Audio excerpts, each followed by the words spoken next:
जिन भी देशों की अपनी कोई इंडिपेंडेंट फॉरेन पॉलिसी नहीं होती है, जो दूसरे देशों के इशारों के ऊपर नाचने का काम करते हैं, और जो देश अपनी आर्थिक और माली हालात संभाल नहीं पाते हैं, वो फिर थाली के बैंगन की तरह बन जाते हैं, कभी एक थाली में तो कभी दूसरी थाली में। और सेम ऐसा हाल हो गया है आज के डेट में टर्की का। बाकी देशों को तो छोड़ दो, टर्की को शायद खुद भी नहीं पता कि वो कौन से देश के पक्ष में है। कभी अमेरिका और यूक्रेन का साथ दे रहा है तो कभी रशिया के पक्ष में बोल रहा है। रशिया से S-400 मिसाइल डिफेंस सिस्टम खरीदने के बाद से रशिया और टर्की काफी क्लोज आ गए थे, लेकिन आज की डेट में वही टर्की रशिया की क्रूड ऑयल शिपमेंट्स को रोक कर बैठा है, जिसमें कुछ टैंकर शिप्स भारत के भी हैं। यानी भारत के क्रूड ऑयल को भी टर्की ने रोक रखा है। मैप में आप देख सकते हैं टर्की ब्लैक सी के ठीक नीचे स्थित है। ब्लैक सी के ठीक ऊपर वाली साइड यूक्रेन और रशिया सिचुएटेड है, जो इस समय एक दूसरे के साथ जंग लड़ रहे हैं। इस पूरे रीजन में टर्की एक बहुत ही इंपॉर्टेंट प्लेयर माना जाता है। बहुत ही इंपॉर्टेंट जियो स्ट्रेटेजिक लोकेशन के उपस्थित होने के साथ साथ मेडिटेरेनियन सी से ब्लैक सी के अंदर एंटर होने के लिए बस एक ही रास्ता है, जिसको बॉस्फोरस स्टेट या फिर स्टेट ऑफ इस्तांबुल भी कहा जाता है। ये स्टेट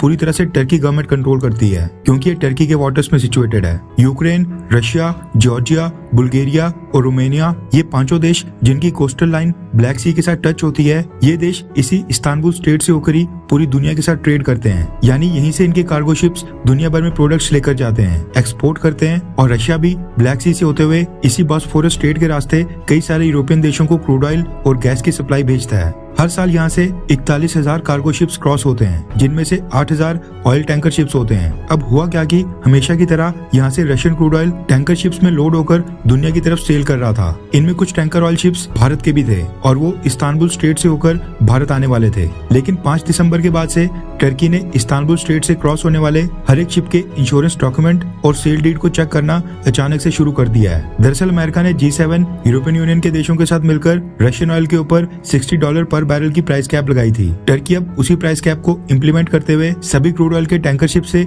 इंश्योरेंस कवर दिखाने की मांग कर रहा है। उनकी सेल डीड चेक की जा रही है और ये देखा जा रहा है कि इंश्योरेंस कंपनीज कौन कौन सी हैं, कौन से देश से हैं और कौन सा देश प्राइस कैप लगाए जाने के बाद रशिया से किस प्राइस के ऊपर क्रूड ऑयल परचेज कर रहा है, ताकि ये सुनिश्चित किया जा सके कि जो भी क्रूड ऑयल रशिया से एक्सपोर्ट हो रहा है उसकी सेल $60 पर बैरल से कम कीमत पर हो। पहले टर्की इस तरह से चेकिंग नहीं किया करता था। ऑनलाइन इंश्योरेंस कंपनीज की वेबसाइट पर जाकर चेक कर लिया जाता था, लेकिन अब टर्की हर एक ऑयल शिपमेंट को 1 बाय 1 चेक कर रहा है, ताकि रशिया ब्लैक सी के रास्ते $60 के ऊपर क्रूड ऑयल एक्सपोर्ट ना कर पाए। जिन भी शिप्स में क्रूड ऑयल $60 या फिर उससे भी कम है, उसी को टर्की अपने इस्तांबुल स्टेट से क्रॉस होने दे रहा है। इस वजह से ब्लैक सी के अंदर क्रूड ऑयल से लोडेड टैंकर शिप्स का एक जाम लग गया है। बताया जा रहा है कि इसमें कुछ ऑयल टैंकर शिप्स वो भी हैं जो भारत के लिए क्रूड ऑयल लेकर आ रहे थे। टर्की का कहना है कि वो बस इंटरनेशनल लॉज को फॉलो कर रहा है और उसको पूरा अधिकार है कि वो इस्तांबुल स्टेट से क्रॉस होने वाली शिपमेंट्स की बारीकी से जांच करे। लेकिन साफ तौर पर दिख रहा है कि टर्की G7 और यूरोपियन यूनियन के आगे झुक गया है, क्योंकि टर्की की अर्थव्यवस्था